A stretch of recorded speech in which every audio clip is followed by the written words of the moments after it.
In the early hours of June 6, 1944, the German defenders along the Normandy coast were not expecting the end of the world to arrive before dawn. For months, they had lived under alerts, false alarms, intelligence rumors, and predictions that never came true. The Allied invasion was always coming soon, always imminent, yet it never happened. German command had convinced itself that when the invasion finally came, it would strike Calais, not Normandy. Calais was closer to England, offered better ports, and made more strategic sense. Normandy, in German thinking, was a secondary threat, dangerous but unlikely. As a result, the men stationed there were waiting for something, but not for everything. Along the beaches, German soldiers settled into routines shaped by fatigue and monotony. Many units were understrength. Some were composed of older men, convalescents, or troops pulled from Eastern Front wounds. Others were foreign conscripts who spoke little German and had little faith in the cause they were ordered to defend. Concrete bunkers, machine gun nests, and artillery positions dotted the coastline, but not all were finished.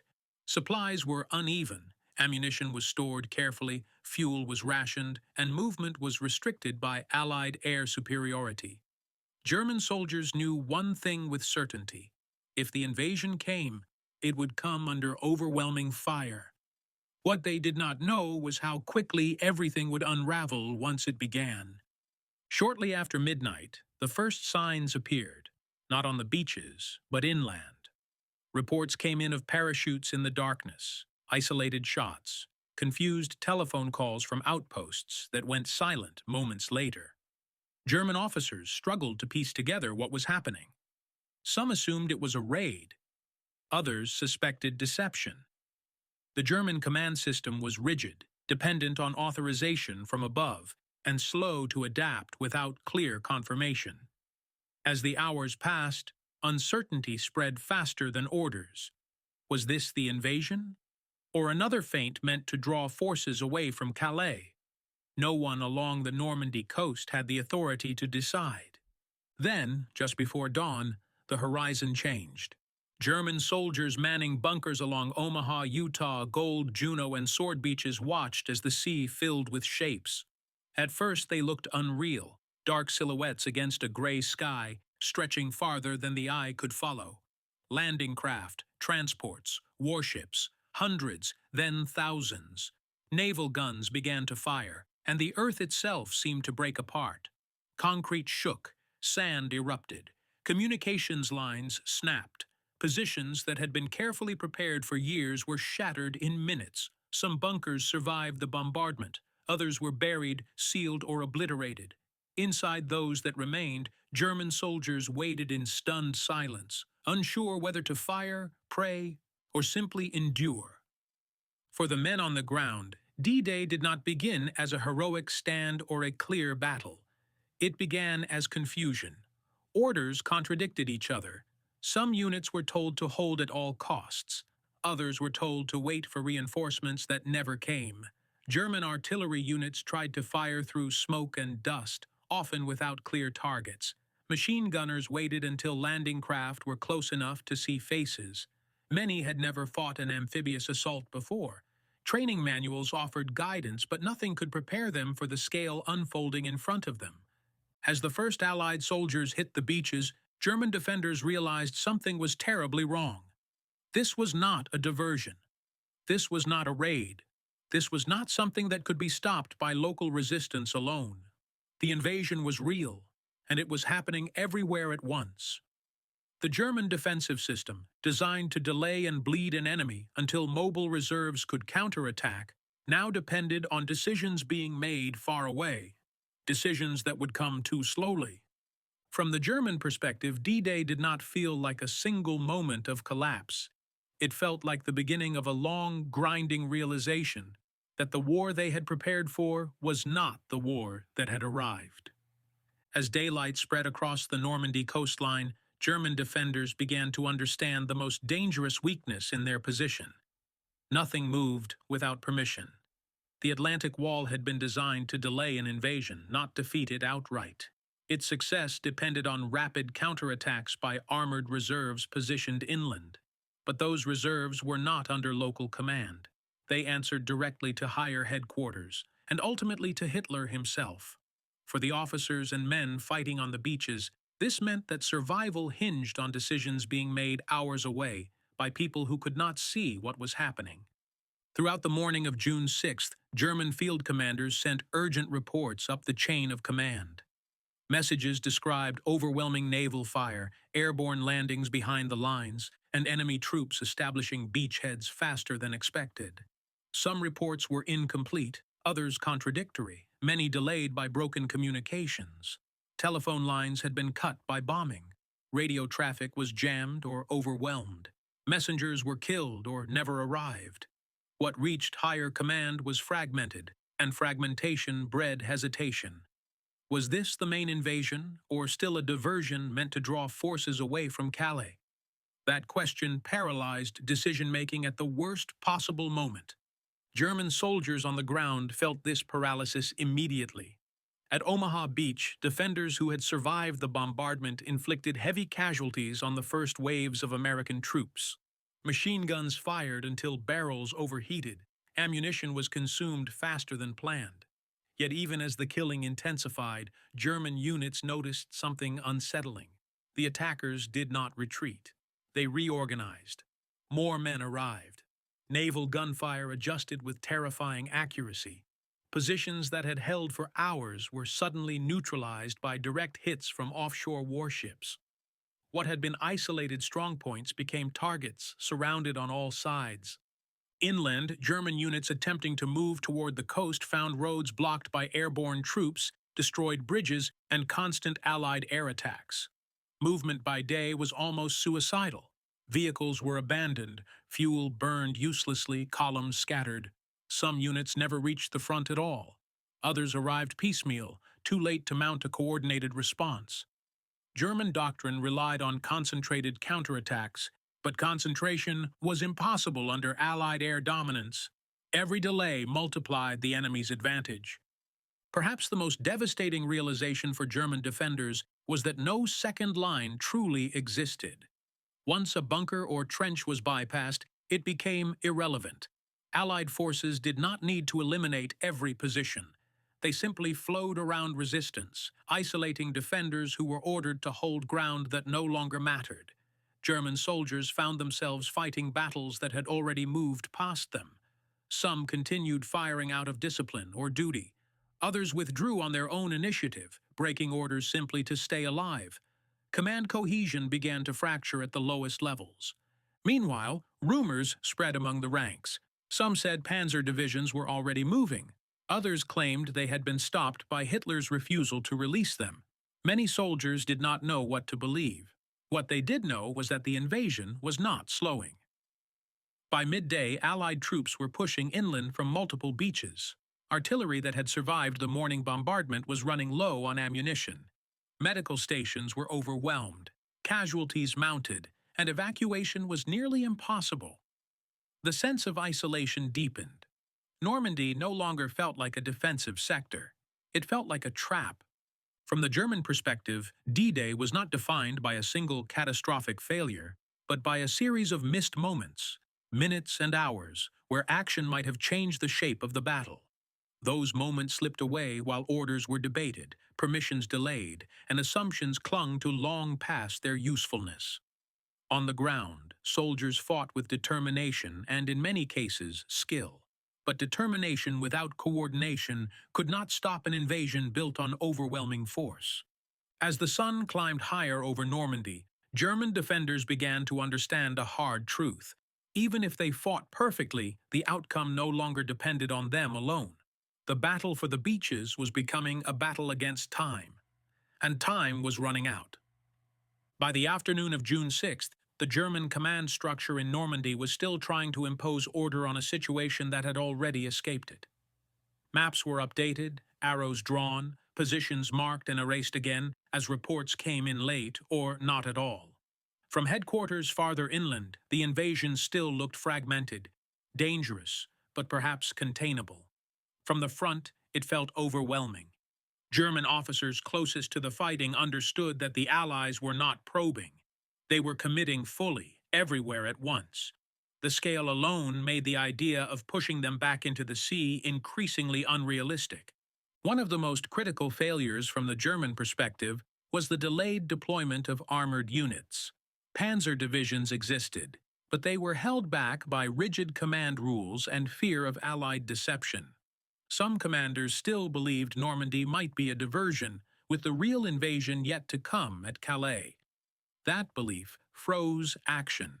When partial authorization finally came, it came too late and without coordination. Tanks moved without infantry support. Infantry advanced without artillery cover. Units attacked piecemeal, meeting Allied forces that were already dug in, supported by naval guns and constant air cover. What should have been a decisive counterstroke dissolved into scattered, costly engagements. On the beaches, German soldiers watched as Allied engineers cleared obstacles, filled craters, and opened exit routes under fire. This was another shock. The Atlantic Wall had been designed to kill men on the sand, not to stop machines that could repair damage in real time.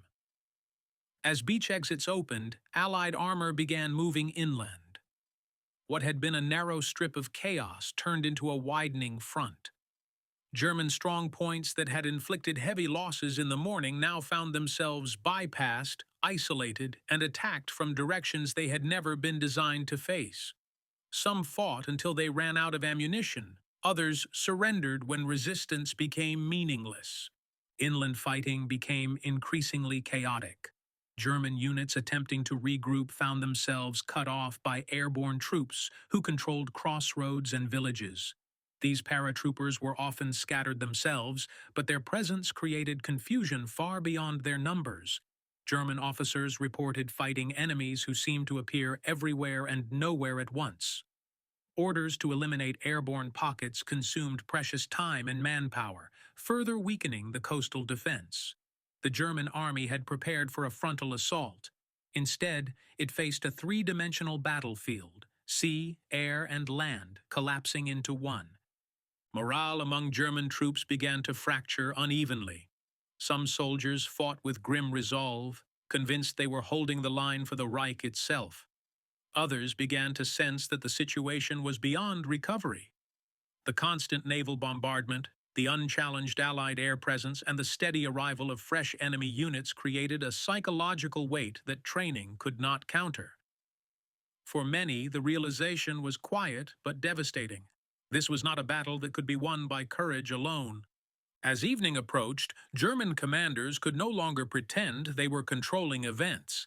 The Allies had established multiple expanding beachheads. Supply was flowing ashore. Casualties were being evacuated and replaced. German reinforcements, by contrast, arrived exhausted, late, or not at all. The defensive concept that had justified years of construction along the Atlantic Wall was collapsing under the reality of modern industrial warfare. From the German perspective, D-Day was no longer about stopping the invasion.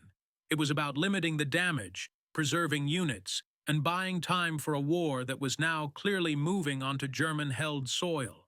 The illusion of control had lasted only a few hours. By nightfall, it was gone, replaced by the understanding that Normandy marked the beginning of a retreat that would not end until Germany itself was reached. As darkness fell on June 6, 1944, German commanders hoped that night might bring relief. Traditionally, darkness reduced the effectiveness of air power and slowed enemy movement. In Normandy, it brought neither. Fires burned along the coast, illuminating ruined positions and wrecked vehicles. Allied naval guns continued to fire intermittently, guided by flares and forward observers. Inland, the sound of fighting never fully stopped. From the German perspective, night did not reset the battle. It confirmed that the first day had failed. German units attempted to reorganize under cover of darkness, but coordination proved nearly impossible. Communications were unreliable, roads were choked with debris and abandoned vehicles, and Allied patrols were already pushing beyond the beaches. Orders issued at dusk were obsolete by midnight. Some commanders attempted local counterattacks with whatever forces they could gather. These efforts were brave, but ineffective. Without air cover, artillery support, or reliable intelligence, German units walked into prepared Allied positions and were driven back with heavy losses. Each failed attempt further drained the limited reserves available in Normandy. The presence of Allied airborne troops behind the lines magnified the sense of collapse. German soldiers moving at night feared ambush at every crossroads, every hedgerow, every village. Even small groups of paratroopers tied down entire companies, forcing German commanders to divert troops away from the coast when every man was needed there. Reports exaggerated enemy numbers, creating the impression that the Allies were far stronger inland than they actually were. This psychological effect mattered. German doctrine depended on clarity and control. Normandy offered neither. By the early hours of June 7th, it became clear that the Allies had achieved what German planners had feared most: a secure foothold. Supplies were flowing ashore. Engineers were building roads and unloading vehicles. Artillery was being positioned to support further advances. German defenders who had been ordered to hold the beaches now found themselves cut off or forced to withdraw.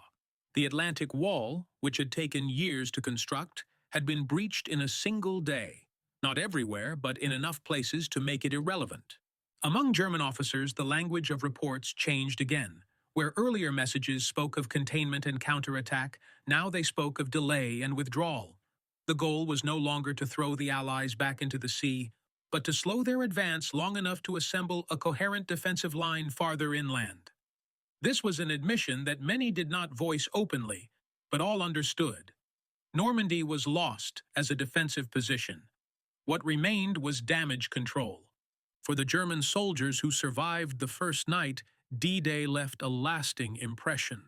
They had not been defeated by lack of courage or will. They had been overwhelmed by coordination, logistics, and sheer scale. The Allies had controlled the tempo of the battle from the first hour and never surrendered it. From the German perspective, this was perhaps the most sobering realization of all. Once the invasion began, there was never a moment when it truly could have been stopped. As dawn approached on June 7th, German units dug in where they could, retreated where they must, and waited for a second day that promised to be even worse than the first. The war had crossed the Channel, and it was not going back. By the morning of June 7, 1944, German commanders in Normandy were forced to confront a reality they had spent years trying to avoid. The invasion had succeeded. Not completely, not cleanly, and not without heavy Allied losses, but enough. Enough beaches held, enough roads secured, enough troops ashore. From the German perspective, this distinction mattered deeply. The Atlantic Wall had not needed to be perfect. It only needed to hold long enough for decisive counterattacks. It had failed in that task, and once that window closed, it could never be reopened. German reinforcements continued to arrive throughout the day, but always too slowly and under constant pressure. Allied fighter bombers prowled the skies, attacking anything that moved. Columns were broken apart before they reached the front. Fuel shortages worsened. Artillery units lacked ammunition. Even elite formations found themselves fighting blind, without reliable intelligence or coordination. German officers noted with frustration that Allied forces appeared to have unlimited resources: fresh units replacing exhausted ones, steady supply flows, constant air support. What Germany could offer in response was courage and discipline, but not momentum. The deeper realization, one that emerged quietly but unmistakably, was that D-Day had shifted the war irreversibly. Until Normandy, Germany had been fighting to defend territory it controlled. After Normandy, it was fighting to delay an enemy that could not be pushed back. The invasion did not need to break the German army in one blow. It only needed to establish permanence. From that moment on, every German withdrawal would be permanent. Every loss would narrow the Reich's remaining options. For many German soldiers, this understanding arrived not through grand strategy, but through experience. They saw Allied troops dig in quickly, move efficiently, and coordinate across land, sea, and air in ways that German forces could no longer match. They saw that every hour made the enemy stronger. What had begun as a desperate attempt to stop the invasion became a struggle to survive it. Veterans of the Eastern Front recognized the pattern immediately. This was how fronts collapsed, not suddenly but steadily as pressure never let up. From the German perspective, D-Day was not remembered as a single catastrophic moment, but as the beginning of inevitability. Normandy marked the loss of initiative, and once lost, it could not be regained. The German army would fight hard in the weeks and months that followed, inflicting casualties and delaying advances. But the outcome had already shifted. The war was now being fought on terms Germany could not control, against an enemy that dictated when and where the next blow would fall. In hindsight, D-Day at Normandy in 1944 was the moment Germany stopped shaping the war and began enduring it. The invasion did not end the conflict in Europe, but it ensured that it would end only one way. From the beaches of Normandy, the road led east, and there would be no turning back.